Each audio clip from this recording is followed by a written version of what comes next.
Hello guys, good morning po. Ito po nga po pala ang bunga ng aking kamyas. So ito guys ay tuyo na, pinatuyo ko na ito dahil pagka hindi po season ng kamyas or tag-ulan, mahirap po itong tuyuin. Kaya ito po ang first batch ng bunga ng kamyas na inani ko. Mahigit na po itong kalahating kilo. So guys, ito po pala ang pangalawang aanihin ko pagka malaki na. Ang dami pong bunga ulit. So pagka ito po ay pwede nang anihin, ay tutuyuin ko naman siya. Ayan guys, hanggang puno na po ang bunga niya. Nakakatuwa po siyang tingnan pagka maraming bunga.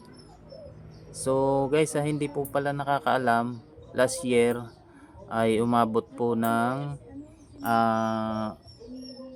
1K ang 1 kilo ng tuyo ng kamyas na yan. Kaya tinutuyo ko po siya pagka maraming bunga. At saka para pong may panggamit na rin.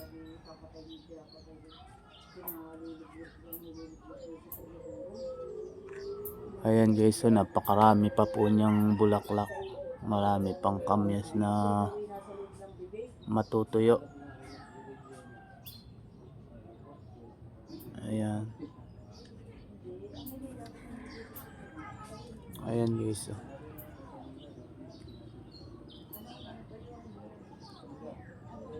So guys, yan po pala ay ang kamyas kapag gusto nyong marami siyang bunga, ay tatanggalan nyo siya ng dahon. Ayan yan.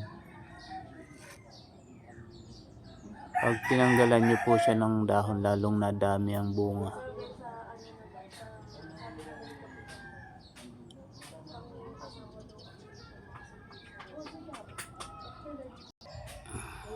So yan guys, napakarami pa po niyang bunga hanggang lupa. Meron.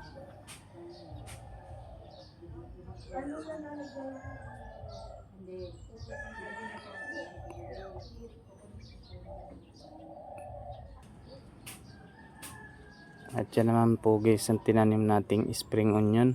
So ang tataba na po niyan. Pwede na sa bulalo. Kaya sa mga panlagay sa lugaw.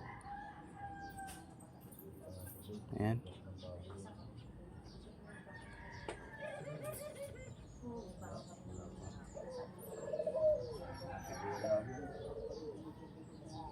Pag may tinanim, may aanihin. At ayan po guys, ang dami na rin po nating makukuha uling buko. Ayan. So guys, ito pong nag-iisa naman puno na itinanim ko ay kapaki-pakinabang naman. Ayan.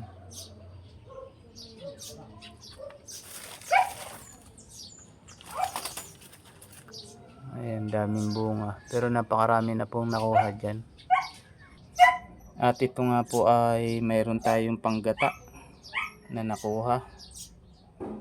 Ayan.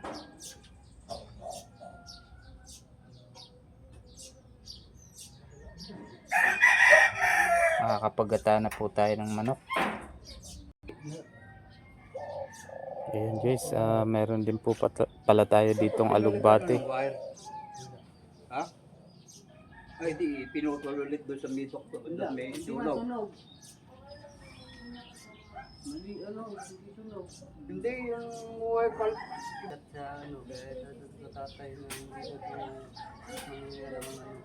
na ano namin. Bibigat na pangtatay. Thank you guys sa suporta. Ayan po, ang sarap po niyan sa mga sinaing na isda.